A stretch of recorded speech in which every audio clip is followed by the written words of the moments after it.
That was a song by Waters and Gilmore, Wish You Were Here, by Pink Floyd, recorded many years ago. It's a great song to play on the guitar, especially if you have a 12-string guitar like this one. It has a beautiful sound. Okay, just like other shows that we've done, what I'm going to do is I'm going to break this song into different figures. And for the most part, each figure will be a different measure of the song. Basically, it's a G. It's in the key of G. The G chord is primarily the main chord of the song. And it's that G chord that you use that third finger on that second string, third fret. So the pinky and third finger are on the same fret on the first and second string. So that's your G chord. The other chord that's used is when you bring your first finger over to the fourth string, second fret, and you play that chord from there. It's no longer a G chord, it's really an E minor 7th chord. Okay, and if I also take that first finger off and play the open 5th string, and the last 3 strings of that chord, G chord, it really sounds like an A suspended chord. So basically it's a G, E minor 7th, and A 7th suspended chord. But it's all basically just variations of a G chord, and I like to think of it a lot of times as just basically moving these fingers around a little bit and giving different variations of the G chord. But if technically it's correct if you call it the first chord E minor 7, the second chord G, and the third chord that's used A suspended, you would be correct. But let's look at it now. We're going to start with the G chord. What I'm going to do is take the first finger and second finger off and play the 5th string open. Okay, so I'm going to play that 5th string open, and then hammer my first finger down on the 2nd fret of the 5th string. So you hit it, you hammer it on right away. And I'm also keeping my pinky and third finger anchored on those first 2 strings, which is the top half of that G chord. So once again, the 5th string, hammer on. Now I'm going down with the pick when I do that. And now I'm going to go with the pick, continue down, and hit that 4th string on the down stroke. So it's the hammer on, 4th string, all in one motion. Now you can lift your finger off the 5th string when you play the 4th string with the pick to clear it better. Okay, that's the beginning part of figure number 1, which is used many times throughout the song. Alright, now after that 4th string, I'm going to go to my first finger on that 2nd fret of the 4th string. So listen to it again. Now when I do that, basically I'm starting to build an E minor 7th chord. Because now when I strum the 2nd and 3rd string, a down and up strum, a little down and up strum on that 2nd, 3rd string, I'm basically now an E minor 7th chord. So by just moving that first finger, you can develop that G chord into another chord. So once again, listen to it.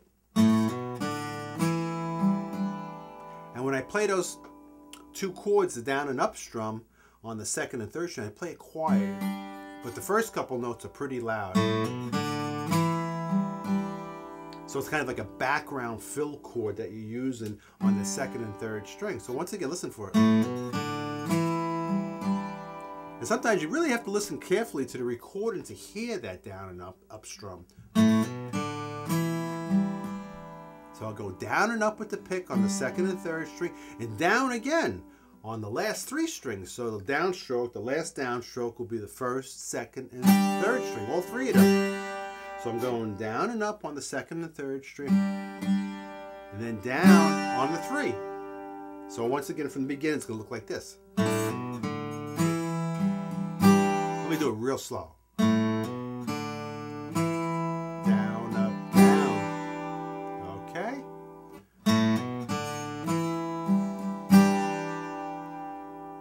Okay. After that downstroke, what I'm going to do is go down, up again, real quick.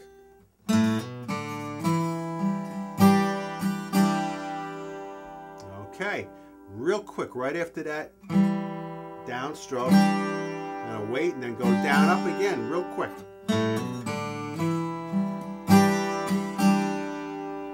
lot of times what he does in this song, when he does that down and up strum, he does it pretty quick. It's part of his style, techniques that he uses that really defines his guitar playing. So that's one thing you want to note. And there's a number of them we're going to point out as we go along. And that's one of them, that down and up strum. He comes up pretty quick with the pick when he does that. Okay, the other thing is sometimes he accents certain notes and certain chords. The first note that's accented here, the first chord that's accented, is that chord that's on that downstroke, the first, second, and third string. So listen for it. Right there.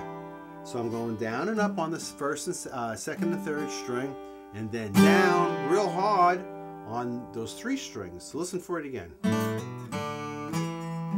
And then down up pretty quick. So let me play it a little faster.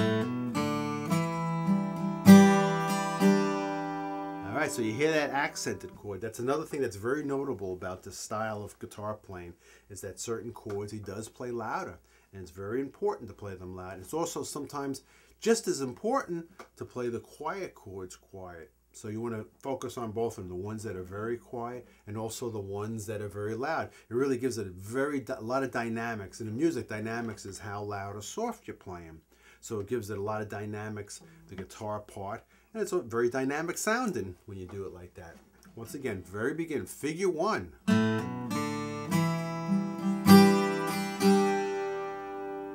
Okay, now here's another point, point number 3 to watch when you're listening to his guitar style. Sometimes when he strums, he'll kind of mute strings and go down with the pick, or just make kind of like a little noise with the pick on the string, but not really playing the chord. What he's doing is he's keeping the timing with the strum going. And what comes after it is really the whole point of that mute, that little part that he's not playing. Listen for it. I'll show you what I mean.